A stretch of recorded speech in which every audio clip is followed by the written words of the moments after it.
আগের ভিডিওতেই আমি যখন জিজ্ঞাসা করেছিলাম আমার ব্যালকনির বাগানটাতে আমি কি কি গাছ লাগাতে পারি, তোমরা অনেকেই আমাকে অনেক সাজেশন দিয়েছো।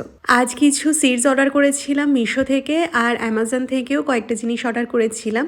সেগুলো আনপ্যাক করব, তবে তার আগে ব্যালকনিটা একটু সাফাই করে নিই।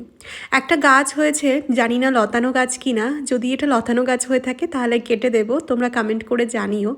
আর যদি কোনো শাকসবজির গাছ হয়ে থাকে তাহলেও জানিও। মাটিটা একটুখানি আগলা করে দিলাম পরিষ্কার করার পর। এখানকার মাটি প্রচণ্ড ড্রাই হয়, লাল মাটি, খুব তাড়াতাড়ি জল টেনে নেয়।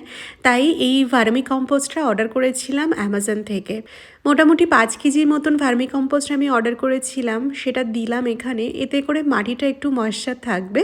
আমাদের সোসাইটিতে যে গাছের পরিচর্যা করে তিনিই আমাকে এই সাজেশনটা দিয়েছিলেন। এছাড়াও গুগল করেও আমি যেটা বুঝলাম সেই মতোই আমি এই ভার্মি কম্পোস্ট এখানে অ্যাড করেছি।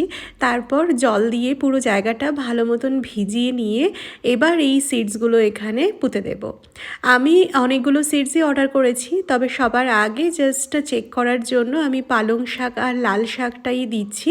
এখানে পালং শাকের বীজ ছিল, তো একটা সাইডে আমি এরকম লাইন করে পালং শাকটা দিলাম, আর তার ঠিক অপোজিট সাইডে আমি আরেকটু লাইন করে এই লাল শাকটা দিয়ে দিচ্ছি।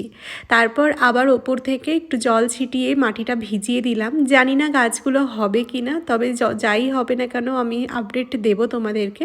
আরও দুটো জিনিস অ্যামাজন আর মিশো থেকে আমি রিসিভ করেছি। আপাতত এই মিশো থেকে যে প্রোডাক্টটা নিয়েছি সেটাই খুলছি। অ্যামাজন থেকে যেটা এসছে সেটা পরের ভিডিওতে শেয়ার করব।